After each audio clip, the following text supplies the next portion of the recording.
Interesting story that we got to come up with. Got to get into actually here that I think is going to be interesting to particularly any of you if you have teenagers or actually if you have kids altogether, if you work in education. I think you're going to want to hear this story. There's a report that was just released about the number of 18-year-olds in this country. And it's not something I was just paying attention to for no reason. Like I wasn't paying attention to the number of 18-year-olds, right? So, but this report here is sending an alert that I think people should be very much aware of. And I'll get into the cause of this and a little bit more data. The number of 18-year-olds is about to drop sharply, packing a wallop for colleges and the economy. Okay. So this is a big one. Pickup trucks with trailers and cars with yawning trucks pulled up onto untended lawns in front of buildings from which people lugged books, furniture, mattresses, trophy cases, and artwork. Anything else of value had already been sold by a company that specializes in auctioning off the leftover assets of failed businesses. At least one of the buildings was soon to be demolished altogether, its red brick walls dumped into its 1921 foundation. This was the unceremonious end of Iowa Wesleyan University, a 181-year-old institution that closed in 2023 after financial losses due in part to discounts it gave out as it struggled to attract a shrinking pool of students. All the things that are mementos of the best 4 years of a lot of people's lives are sold to the highest bidders when a college closes. It's coming from Doug Moore. There will soon be many more such scenes. Listen to this, guys. The current class of high school seniors is the last before a long decline begins in the number of 18-year-olds, the traditional age of students when they enter college. Now, long story short, there is a decline in the birth rate in this country, and that decline has existed for years. I'll show you the numbers in just a second. But how would this impact the economy? Peep this, fam. This is going to impact higher education, obviously, because if you don't have more students graduating from high school to apply to college, that is going to hurt admission numbers at these universities. In other words, people are not going to hit their targets. I worked in higher ed. I know how that works. Like, it's important that you try to hit those targets, or someone might be out of a job. We'll get back to the job thing in a second.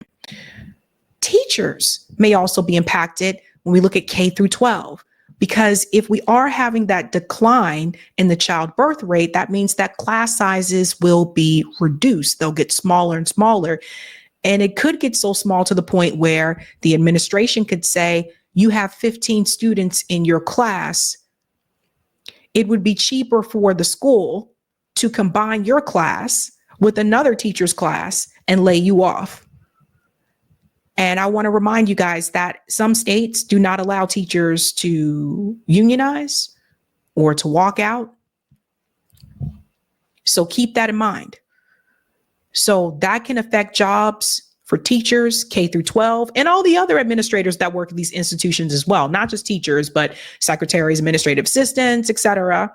And that can affect jobs at the university, because let's keep it real. I told you guys years ago, 10-year track that's going to be a thing of the past at some point. More universities have been hiring adjunct professors instead because it's cheaper. They charge them by the credit hour. They don't give them benefits most of the time from what I've seen.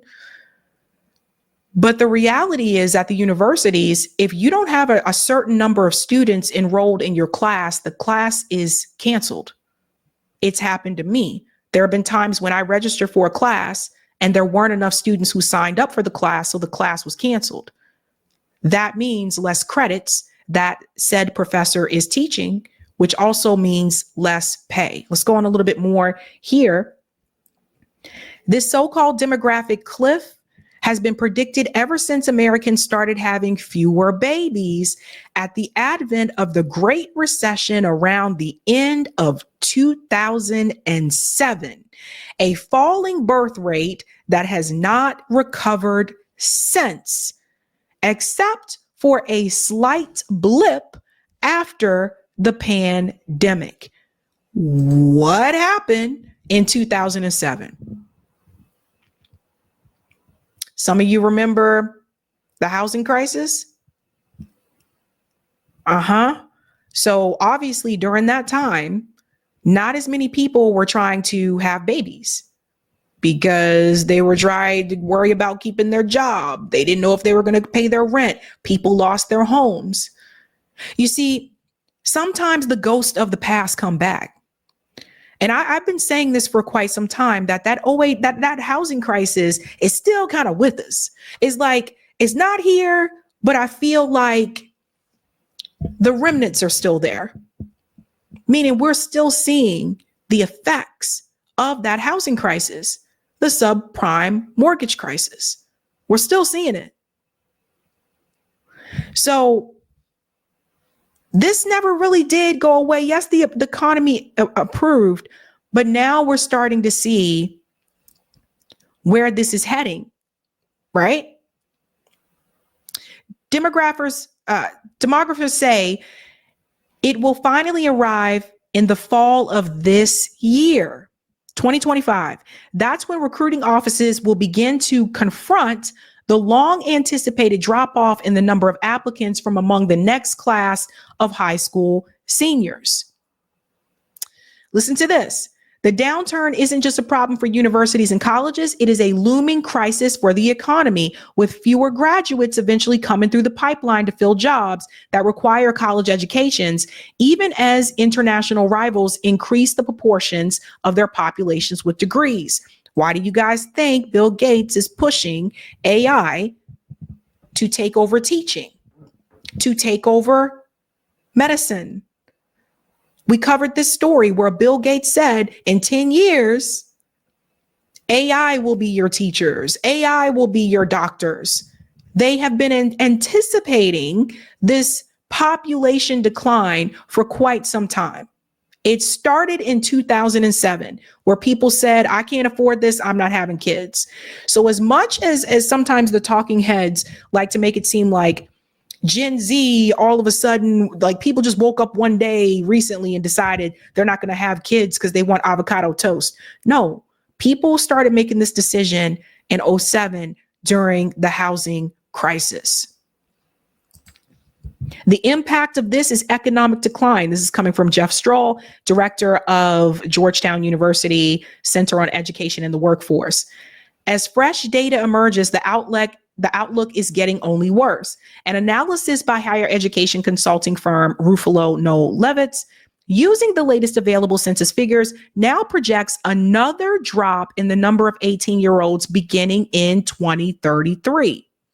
After a brief uptick, by 2039, this estimate shows there will be likely 650,000 or 15% fewer of them per year than there are now.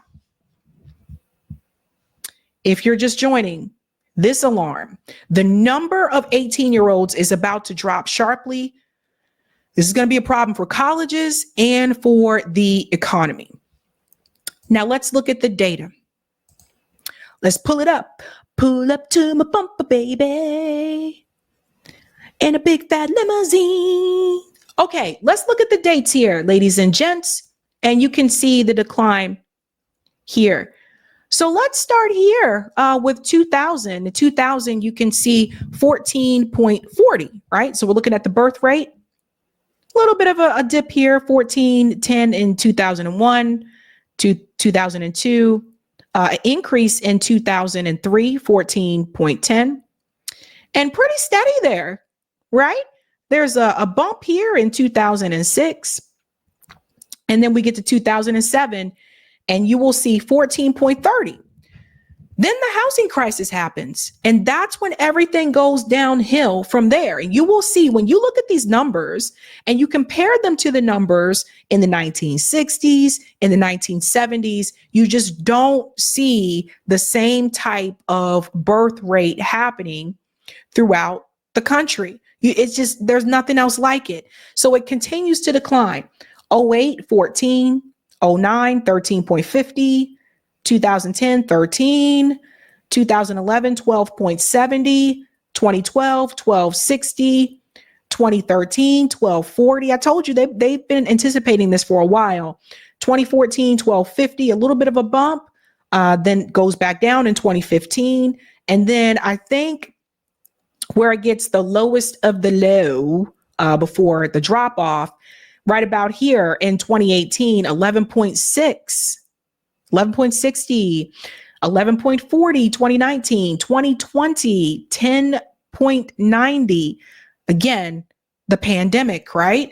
So 2021, you see a little bit of a bump right after the pandemic, 11, and 2022 steadily at 11 there.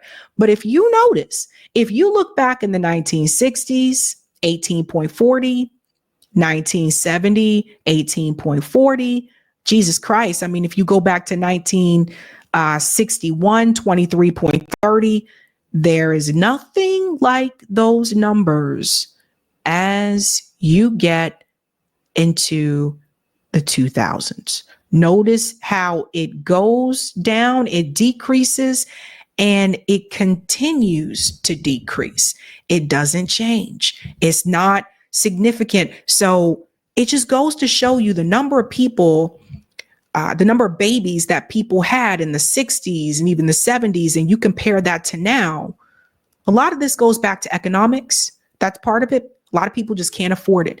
Doesn't mean they don't want to have children, but even some people who want to have children, they economically just can't afford to. So they don't end up having them.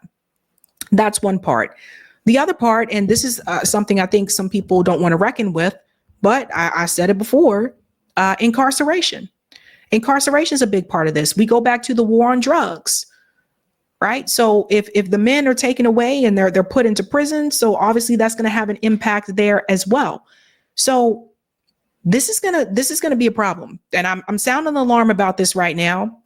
And even if you don't work in those professions, I think you still need to know about this, because who's going to be coming into your industry if there aren't as many people? Now, why do I tell you about this as well? Remember, Trump administration looking at $5,000 baby bonus to incentivize public to have more kids. Why do you think he was considering this? Why do you think he was considering this? They know. All the billionaires know. It's not just Bill Gates. They all know. Elon Musk, remember what he said? Told everybody start having babies. They all know. Now, $5,000 isn't going to be able to take care of a child. Hell, the hospital bill to deliver a baby is going to be a lot more than that alone. And that's with insurance. But this is why. Now, if we go back and we look at what Market Watch said about 07, this was another one, right? So the US birth rate has fallen since 2007, Great Recession, even as growth and wealth have recovered. People are afraid. People are scared, right? Like, think about it. If you're one of the people that lost your home in the 08 housing crisis, I mean, you probably were never able to recoup that wealth, right? The wealth that you lost, most people. But you see how, look at this, the birth rate, see how again, 07, boop, boop, just down, down, down. That's what did it. Now, had that not happened, I don't think it would have fallen like that. But people are broke. Like, they just can't afford it. Also, another part of this, student loan debt. A lot of people try to do what their parents may have done, go to college, get a degree, get a good paying job, or hopefully it's supposed to be a good paying job. That isn't always the case. And then you can get married and then you can start a family, right?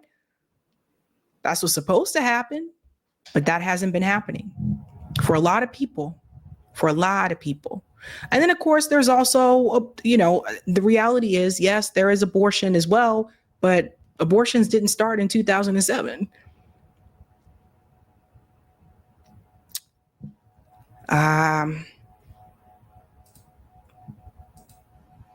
I'm worried what is to come for the economy, but I guess we'll just all have to sit back and wait and see.